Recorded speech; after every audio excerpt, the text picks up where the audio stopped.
हैं आप लोग, तो welcome to my new blog. तो आई होप आप लोग अच्छे होंगे, हम भी अच्छे हैं। तो कल 2 दिन से मैं वीडियो टाइम पे नहीं डाल पा रही थी क्योंकि मेरा कुछ अपना पर्सनल काम था, उसकी वजह से मैं बिजी थी और उसी के कारण से मुझे बाहर भी कल जाना पड़ा। तो पूरा दिन मेरा कल बाहर ही निकल गया था। तो गाइस, काम तो चलते रहेगा।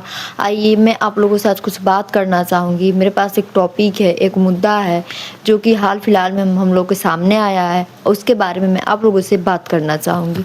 तो गाइज़, मुझे ये समझ में नहीं आ रहा है कि आखिर आजकल की जो पत्नियाँ हैं, बीवियाँ हैं, उनको अपने पति से क्या दिक्कत हो गई है, क्या प्रॉब्लम हो गई है। जहाँ सुनो वहाँ एक ही चीज़ सुनने को मिलता है कि बॉयफ्रेंड के चक्कर में उसने अपने पति को जला दिया, बॉयफ्रेंड के चक्कर में उसने अपने मंगेतर को पहाड़ी से धक्का दे दिया, बॉयफ्रेंड के चक्कर में कोई अपने माँ बाप बहन को मार दे रहा है। पता नहीं ये बॉयफ्रेंड के चक्कर में लोग अपने परिवार, अपने पति, अपने मंगेतर को क्यों मार रहे हैं। अगर बॉयफ्रेंड के साथ ही आपको ज़िंदगी बितानी थी, बॉयफ्रेंड के साथ ही आपको रहना था, तो आपको शादी नहीं करनी थी, या फिर आपको सीधे सीधे बोल देना था कि मैं आपसे शादी नहीं कर सकती, या फिर मैं आपके साथ नहीं रह सकती क्योंकि मैं किसी और को पसंद करती हूँ। उसके बाद जो होता वो देखा जाता। लेकिन नहीं, यहाँ कुछ चूतिया औरतें हैं जो गांव से रह के भी अफेयर करने के बाद अपने पति को जला के मार दे रही हैं। आज से बहुत साल पहले जब हम लोग नहीं थे, तब लोग बोलता था कि जो पति परमेश्वर है, पति है तो सब है, पति नहीं है तो कुछ नहीं है। तो आखिर आज ऐसा क्यों हो रहा है कि जीते जी लोग पति को मार दे रहा है। जिस सुहाग के लिए, जिस सिंदूर के लिए औरतें पता ना कौन कौन से व्रत करती हैं, कोई करवा चौथ करता है, तीज करता है, वट सावित्री पूजा करता है, लेकिन ऐसे हजारों जो पर्व हैं वो पति के लिए किया जाता है ताकि पति का उम्र लंबा हो और हमारा सुहाग बना रहे। लेकिन यहाँ औरतें सुहाग बढ़ाने का कम काम कर रही हैं और अपने ही हाथों से अपना सिंदूर सबसे पहले पोंछ रही हैं। आखिर ऐसा क्यों? मुझे तो ये समझ में नहीं आ रहा है कि आखिर एक औरत का सबसे जो होता है, सबसे बड़ा माता या भगवान से उनका प्रार्थना यही होता है, विनती यही होता है कि भगवान मैं जब तक जीऊँ, मैं सुहागन रहूँ, मेरे मांग में सिंदूर रहे। इससे ज़्यादा मेरे हिसाब से कोई भी जो जिनका शादी हो गया वो औरतें हैं, इसके अलावा वो भगवान से कुछ नहीं मांगती हैं।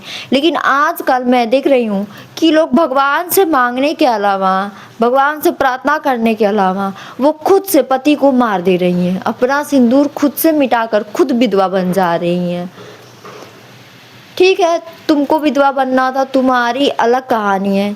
मैं आप लोगों से बात कर रही हूँ। यूपी से एक केस सामने आया है जिसमें लड़की का नाम, लड़की तो रही, औरत थी, उसका नाम निशु है और उसके पति का नाम राजीव है। ये दोनों की शादी आज से 10 साल पहले हुई थी और इन लोगों के पास 4 बच्चे हैं, 2 बेटी और 2 बेटा। 2 बेटी और 2 बेटा होने के बावजूद भी निशु का अफेयर अपने पड़ोसी से चल रहा था। पति के रहते हुए, 4 बच्चे रहते हुए पड़ोसी से इनका अफेयर चल रहा है। प्रेम कर रही हैं ये, तो आखिर ये पति के साथ रह क्यों रही थी। और ये कोई 2 साल या 4 साल से इन लोगों का अफेयर नहीं था। पूरे 10 साल के शादी में 5 साल से इनका विक्रैल जो है उसके साथ इन लोगों का अफेयर चल रहा था, निशु और विक्रैल का। और आज से 3 महीने पहले राजीव को पता चलता है कि उसकी बीवी का अफेयर किसी और से चल रहा है, तो उसे धमकी दिया जाता है कि हम लोग तुम्हें मार देंगे। बेचारी, तुम तो एक नंबर की, अब मैं तुम्हें क्या बोलूं, कुंवारी लड़कियों का तो छोड़ ही दो, 4 बच्चे की माँ होके तुम इतनी घिनौनी काम कर रही हो, तुम्हें जरा सा भी शर्म नहीं आ रही है। घिनौनी काम कर रही हो वो तो अलग चीज़ है, लेकिन उसने अपने बॉयफ्रेंड के साथ मिलके अपने पति राजीव के ऊपर पेट्रोल डाला और जब राजीव नींद से उठा, भागा, तो उसने माचिस की तिल्ली जलाकर उसके देह पे फेंक दिया।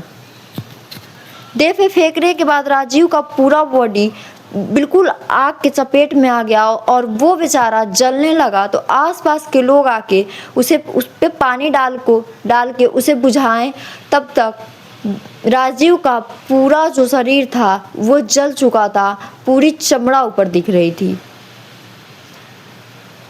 वो बेचारे को हॉस्पिटल में भर्ती किया गया और वहाँ से वो लोग रेफ़र कर दिए मेरठ में, जहाँ उसका 7 दिन तक इलाज चला और बेचारे ने दम तोड़ दिया।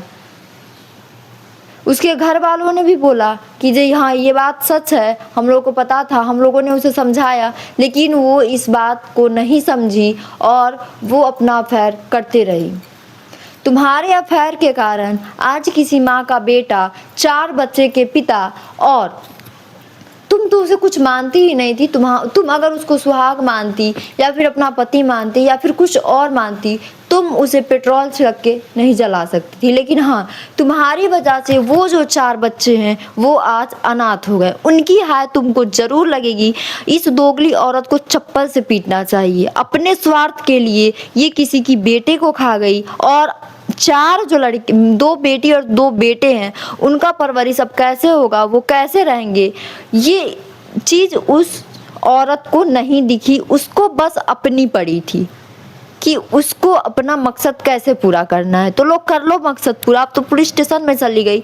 मेरी यही सब रिक्वेस्ट है कि उस दोगली औरत को, चूतिया औरत को इतनी कड़ी से कड़ी सज़ा दी जाए ताकि वो कभी हवालात से बाहर ना आए। और वो नहीं, जितनी भी औरतें आजकल ऐसे काम कर रही हैं उनके साथ कड़ी से कड़ी सख्ती बरती जाए ताकि कोई भी औरत या मर्द ऐसा करने का ना सोचे। तो गाइज आज इतना ही, फिर मिलते हैं हम नेक्स्ट ब्लॉग में। तब तक के लिए थैंक यू। आप लोग ऐसे ही अपनी छोटी बहन का सपोर्ट करते रहिए। थैंक यू, बाय बाय, मिलते हैं नेक्स्ट ब्लॉग में।